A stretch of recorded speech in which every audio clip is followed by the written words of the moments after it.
मनोज हमेशा अजीब अजीब बातें करता है। ऐसी बातें जिन्हें सुनकर समझ में नहीं आता है कि क्या जवाब देना चाहिए।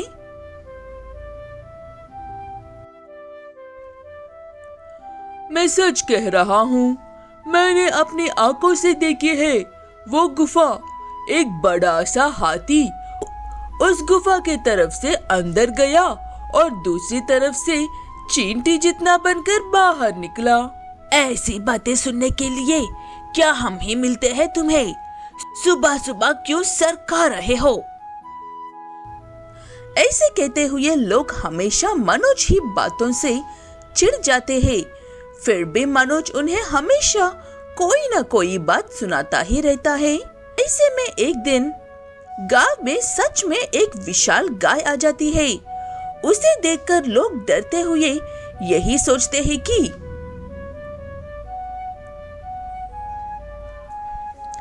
ये सच में मनोज का ही काम है, इसलिए सीधे उसके पास भागकर ऐसे कहते हैं, अरे भाई, हम तो मजाक में कहते थे कि तुम बेकार की बातें करते हो। यू सबकी जान खतरे में डालकर इतनी बड़ी गाय को गांव में लेकर आने की क्या जरूरत थी? तुम क्या कहना चाहते हो? मुझे कुछ भी समझ में नहीं आ रहा है। अगर कोई कहानी सुनना चाहते हो तो बताओ। ऐसे कहकर मनोज वहां से चला जाता है। तब उसका सामना उन विशाल गाय से होता है। उसे देखकर मनोज, ये मैं क्या देख रहा हूँ? ये सच है या सपना? ऐसे कहते हुए मनोज उसके पीछे पीछे ही घूमता है। वो देखकर वो गाय भी उसे पसंद करने लगती है। ऐसे दोनों साथ में घूमने लगते हैं और लोगों को ऐसे लूटने लगाता है। चाचा जी, शाम तक पैसे घर पहुंच जाने चाहिए, वरना ये बैल आपके घर पहुंच जाएगा। किस बात के पैसे मनोज बेटा? बस मुझे यूं ही चाहिए थे। अब ज्यादा सवाल मत करो, चुपचाप चले जाओ यहाँ से। मनोज सबसे ऐसे ही कहता है और सब एक एक करके मनोज के घर के बाहर पैसे रखकर जाते हैं। जब तक वो विशाल गाय वहां पर होती है, तब तक मनोज अपनी हर मनमानी करता है। इस बात से परेशान होकर गांव के कुछ लोग कैसे भी करके उस गाय को मनोज से दूर करने के बारे में योजना बनाते हैं। उसे उस गाय से दूर करने का एक ही रास्ता है। हमें वो गाय कहां से आई थी, ये पता लगाकर उसे वहां पर लौटने को मजबूर करना होगा। ये जरूर मेरे पुराने दोस्त रंगेश का ही काम होगा। वो एक पागल वैज्ञानिक था, या भी है। ठीक है कहकर सब उससे मिलने के लिए जाते हैं। क्या उसने कोई ऐसी गाय बनाई है जो बहुत ही विशाल है? तब रंगेश हंसते हुए कहता है, उसने एक ऐसी गाय को बनाई थी, लेकिन वो अब मिल नहीं रही है। कैसा पागल साइंटिस्ट है? ऐसी गाय खोने वाली बात भी हंसते हुए बता रहा है। इससे पहले कि रंगेश, तुम्हारी गाय हमारे गांव के एक बुरे व्यक्ति के साथ थे।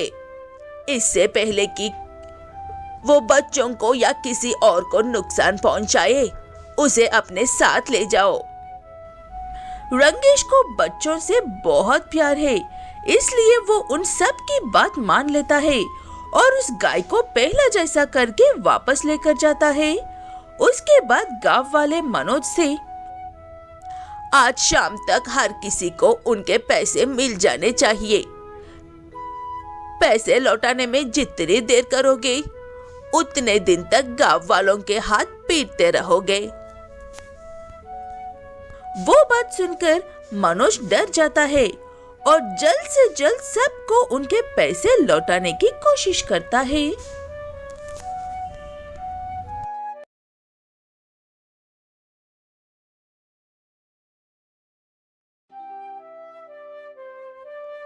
मधुर नगरी एक बहुत ही खूबसूरत गांव है।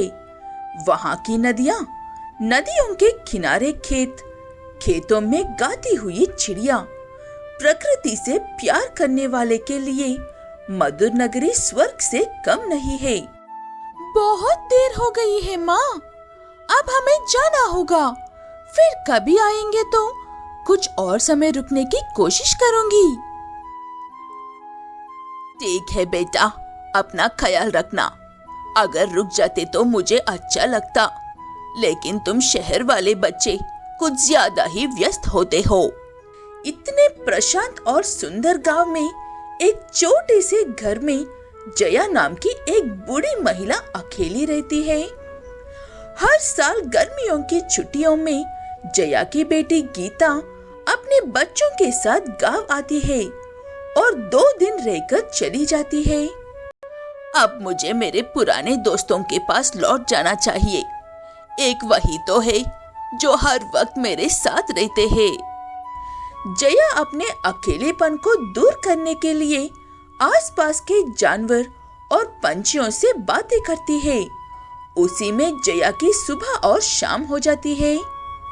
ऐसे ही एक बार एक कौवा जया के घर के पास आकर लगातार पुकारने लगता है।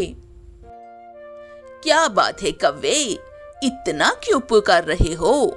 शांत हो जाओ। ऐसे कितना कहने पर भी वो चुप नहीं होता है।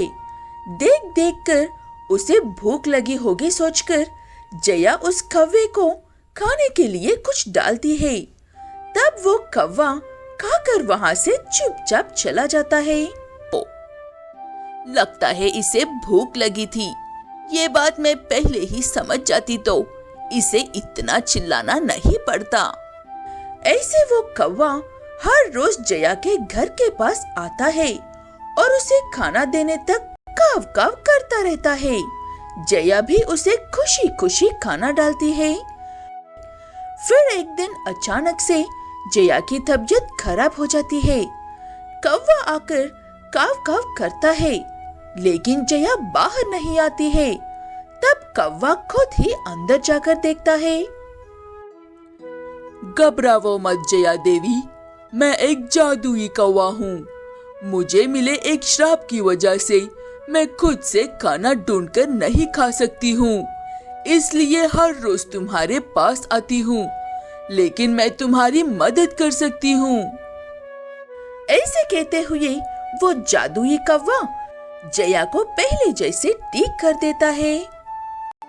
मुझे लगता था कि मैं इसे बिस्तर पर अपनी जान दे दूंगी और मुझे देखने के लिए भी कोई नहीं होगा, लेकिन तुमने मुझे बचा लिया। तुम्हारा बहुत बहुत शुक्रिया। आप भी तो मुझे हर रोज खाना देकर बचाती हो, उसके आगे ये कुछ भी नहीं है जया देवी। मैं दिल से शुक्रिया कहती हूँ आपको।